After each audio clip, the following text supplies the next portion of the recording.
आज बीजक के तीसरा प्रकरण ज्ञान 34 की दूसरी साखी। कक्का कंवल किरण में पावे, शशि विकसित संपुट नहीं आवे। तहाँ कुसुम रंग जो पावे, अवगाह गही के गगन रहावे। सदगुरु कबीर साहिब का अक्षर के माध्यम से कमल शब्द लेकर के साधक को संबोधित करते हैं, बोधित करते हैं, ज्ञान देते हैं। कहते हैं कक्का कंवल किरण में पावे। साहब कहते हैं कि तुम्हारा हृदय कमल जब ज्ञान से प्रकाशित हो जाएगा तब स्वरूप बोध प्राप्त करेगा। लेकिन स्वरूप बोध प्राप्त करने के लिए एक शर्त है, जब आपकी शशि विकसित संपुट नहीं आवे, आपकी जो चेतना में किसी प्रकार की वासनाएं न रह जाए, आपकी मनोवृत्ति में किसी प्रकार के विषय वासना नहीं रह जाए। जब जब व्यक्ति अपने वृत्ति को विषयों को ले जाता है तब तब अपने को विषय वृत्ति मानने लग जाता है, विषयमय मानने लग जाता है। क्रोध की वृत्ति आने पर आदमी अपने को क्रोधमय मानने लग जाता है। लोभ की वृत्ति आने पर व्यक्ति अपने को लोभमय मानने लग जाता है। तो वृत्तियों में जो जो विचार उठता है वैसे ही अपने को मान लेता है। लेकिन हकीकत तो यह है कि मनुष्य का मन और मनुष्य की चेतना स्वयं, जिसको अपने आप कहा, किसी ने आत्मा कहा, किसी ने जीव कहा, वो जीव और मन दोनों अलग है। जिस प्रकार नदी के तट पर बैठा हुआ व्यक्ति नदी की बहती हुई धारा को देखता है, नदी के साथ बहता नहीं है, इसी प्रकार व्यक्ति अपने विचारों को देखे, उसके साथ बहे ना। बहने का अर्थ होता है अपनों को वृत्ति में समाहित कर लेना, वृत्ति जैसे अपने को मान लेना। जैसे वृत्ति में काम की वासना जब उत्पत्ति हो जाती है तो आदमी अपने को काममय मानने लग जाता है। तब उसको ऐसा लगता है इसका उपभोग न कर लूँ तब तक मैं तृप्त हो नहीं पाऊँगा।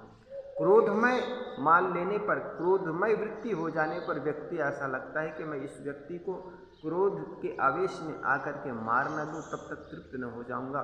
लेकिन ये वृत्ति केवल मन में आते जाते हैं, वृत्ति मैं नहीं। वृत्तियों से अलग मैं हूँ। उस वृत्तियों को देखो जिस प्रकार जल की धारा को देखने वाला तट पर बैठा व्यक्ति धारा को देखता है, उसी प्रकार वृत्तियों को देखना है, वृत्तियों के साथ बहना नहीं है। तो साहब कहते हैं व्यक्ति स्वरूप बोध को प्राप्त करे, इसके लिए एक शर्त है, शशि विकसित संपुट नहीं आवे। किसी प्रकार के व्यक्ति विषयों में संपुट ना हो, विषयों में बंद ना हो जाए, अपने आप को किसी की वृत्ति मैं ना मान ले।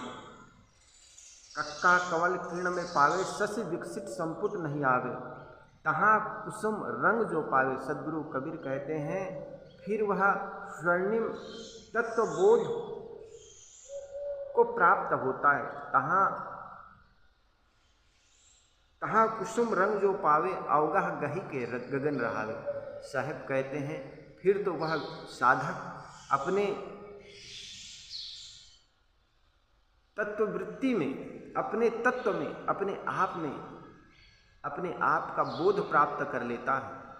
तो साहब कहते हैं फिर होगा क्या? फिर जो अवगाह है, जो गहने में नहीं आता, वह गह लेता है। ये बड़ा अटपटा शब्द है। जो ग्राह्य नहीं है उसको ग्रहण कैसे कर सकता है? लेकिन समझने की बात है, कोई व्यक्ति अपने दायां हाथ से दायां हाथ को पकड़ना चाहिए, असंभव है। लेकिन जिस दिन उसको पता चल जाता है दायां हाथ मेरा ही तो है, फिर उसको पकड़ने की जरूरत नहीं, केवल समझ का फेर है, केवल समझना है। कोई व्यक्ति अपनी आँखों से आँखों को देखना चाहे, ये दुनिया में कोई असंभव नहीं कर सकता है। लेकिन व्यक्ति मान ले ये सबको देखने वाली आँखें तो मेरी ही है, तो समझो वह आँख को पकड़ लिया। इसी प्रकार सबके दृष्टा, सबको जानने वाला, सबको देखने वाला, सबको सुनने वाला आत्मचेतन तत्व कहीं दूसरा नहीं बल्कि मैं ही हूँ। सबको देखने वाला, सबको जानने वाला अपने आप को ही भूल गया। वो कैसे? आइए एक दृष्टांत के माध्यम से समझे। कहा जाता है काशी गंगा नदी के किनारे बसे हुए, और गंगा नदी के किनारे बसे होने के कारण कहा जाता है 10 व्यक्ति शाम के समय कुछ भंगेड़ी लोग नदी के तट पर इकट्ठे हो गए। भांग की नशा जब चढ़ गए तो उनके मन में कौतूहल जगा। आदमी के मन में जब खुराफात पैदा होता है तो आदमी के मन में ऐसा ही उठता। उनके मन में हुआ कि चलो आज जल विहार कर ले। नाविक लोग अपने नाव को नदी के तट पर बांध करके चले गए थे। नदी के तट पर बांध करके चले गए थे। वो 10 भंगेड़ी थे, वो उस नाव में तैयार हो गए और एक के बाद एक खोने लगे। नाव का में पतवार मारने लगे। पतवार मारते मारते मारते मारते जब सुबह हो गई तो एक ने पूछा, मित्र पता तो लगाओ, हम शाम के समय नौका में बैठे हैं, सवार हुए हैं और रात भर हमने नाव चलाई, कहाँ पहुँचे कि नहीं कहीं। तब तक उनकी दशा उतर चुके थे और नशा उतरने पर पता चला यार ये तो नाव लगता है ये काशी के तट ही है। और आज काशी के तट, शाम को काशी के तट पर सवार होकर के हमने नौका मारना शुरू किया, फिर भी वो नाव आगे नहीं बढ़े, कारण क्या। तो एक ने उतर कर देखा तो यार नाव तो रस्सी से बंधी हुई है। ठीक ऐसा ही हम नशे की हालत में करते तो बहुत कुछ है लेकिन पहुँचते कहीं नहीं। इसलिए हम अपने आप को समझने की चेष्टा करें। हम किसी प्रकार के नशा में, किसी प्रकार के बेभान होकर के पागलपन में जो भी करते हैं वो निश्चित जानिए असफलता का ही कारण होगा। इसलिए अपने आप को समझे, अपने आप को जाने। फिर इसी को सद्गुरु कबीर ने कहा, अवगाह गही के गगन रहावे। जो व्यक्ति को समझ में आ जाता है कि मैं जिस परमात्मा को, पीर को, खुदा को, गाड को खोज रहा हूँ, कहीं बाहर नहीं, वह तो मैं ही हूँ। और जिस व्यक्ति को ये पता चल जाए कि जिसको मैं खोज रहा हूँ, जैसे सद्गुरु कबीर ने कहा, लाली खोजन मैं चला, मैं भी हो गया नहान।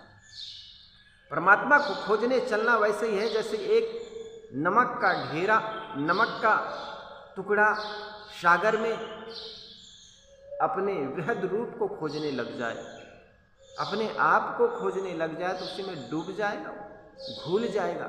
ठीक इसी प्रकार वही हो जिसको तुम खोज रहे हो। सद्गुरु श्री अभिलाष साहब जी ने एक शब्द, सुंदर शब्द कहा, तुम खोज रहे हो वन में गिर गौहर के कंदर में, पर पता नहीं तू पाया वह है तेरे अंदर में। तेरे ही अंतस्थल में वह सुख सागर लहराता है, पर तू विपन्न होकर के दर दर ठोकर खाता।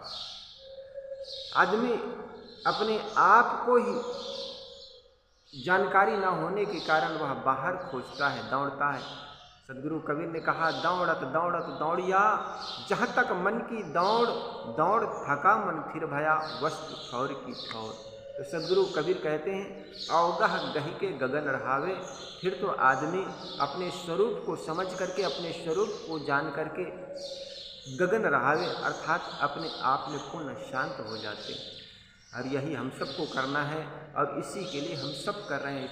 आदमी चाहे जहाँ जो कर रहा हो, वह अपने प्रिय को, परमात्मा को, सुख को, शांति के लिए पाने के लिए कर रहा है। इसलिए सद्गुरु कबीर का शब्द के माध्यम से उपदेश करते हैं, कक्का कवल किरण में पावे, शशि विकसित संपुट नहीं आवे, तहाँ कुसुम रंग जो पावे, अवगाह गही के गगन रहावे।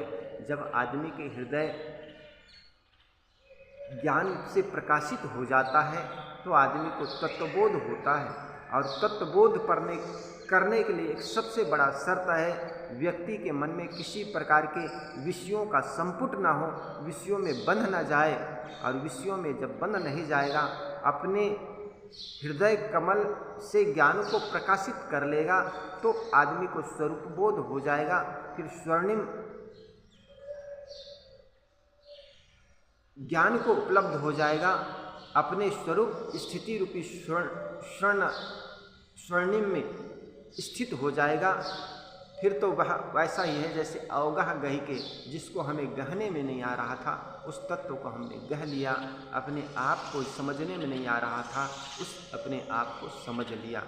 इसके लिए किसी शायर ने सुंदर कहा कि उसने बड़ा काम कर लिया जिसने अपने आप से मुलाकात कर लिया। हमें अपने आप से मुलाकात करनी है। तो सद्गुरु कबीर की बीजक रचना की ज्ञान 34वां प्रकरण के ये दूसरी साखी पर आज कुछ निवेदन करने का प्रयास किया। साहिब बंदगी।